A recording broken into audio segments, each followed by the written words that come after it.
So, what if I told you that one of the most influential figures of the 20th century managed to boil down his entire life's philosophy into just three simple words?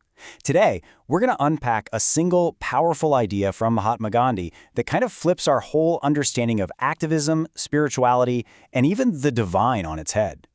Yeah, that's right. It all comes down to just three little words. But, don't let that fool you. Packed inside that simplicity is a concept so revolutionary it would literally define his entire life's work. And those three words, they create one single profound idea that became the absolute bedrock of his worldview. But to really get a feel for its power, we need to see how he built up to it. So, how did he get there? To really get Gandhi's worldview, you have to start at the foundation. And his whole philosophy, well, it's often described as resting on three core pillars. Those pillars are truth, peace, and nonviolence. Now, at a glance, these probably sound like virtues we've all heard before, right? But for Gandhi, these weren't just some abstract ideals. Nope, they were an interconnected system, really the engine that powered all of his social and spiritual work. Now, it's really tempting to look at these three and think of them as equal partners, but Gandhi was super clear that there was a hierarchy here. One of these principles was the absolute, non-negotiable starting point for everything else. And that principle was truth. For Gandhi, this wasn't just another value to try and live up to. It was the foundational principle. Everything he believed, everything he did, it all grew from this one single root.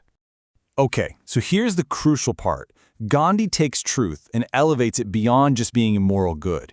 He transforms it into something cosmic. In his mind, truth was the same thing as the ultimate reality of the universe, the very essence of existence itself. So, if truth is the bedrock, you might be wondering, where do peace and nonviolence come in? Well, they have this really practical relationship. One is the destination, and the other is the road you take to get there. And this breakdown really captures that dynamic perfectly. Peace is the goal, right? It's that desired state of being for society and for yourself. And nonviolence? Well, that's the path. It's the active, disciplined method you have to use to journey toward that peace. For Gandhi, you just couldn't have one without the other. It was that simple.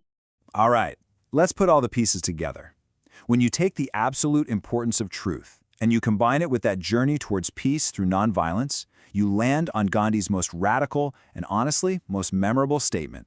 He took this entire complex philosophy, this incredibly deep well of thought on reality and morality and action, and he distilled it all down into one single, elegant equation. Truth is God. Just three words. Now, here's what's so fascinating. For years, Gandhi actually said God is truth, which, sounds pretty familiar, almost traditional. But later in his life, he made a very deliberate switch. He started saying truth is God. See the shift? He's not saying God is truthful or that truth leads to God. He's saying they are one and the same thing, completely interchangeable. And the implication of that is just huge. This one statement basically transforms an abstract human value, truth, and makes it the divine itself. What that means is the pursuit of truth in any form, whether you're a scientist, an artist, or just trying to be honest in your relationships, that pursuit becomes a sacred spiritual act. So this leaves us with a pretty powerful question to chew on. If we accept Gandhi's equation that the very fabric of reality, of divinity, is truth, then what does that make a lie? Suddenly, it's not just a simple falsehood anymore. It becomes, in a way, a tear in the fabric of the divine itself. It's definitely something to think about.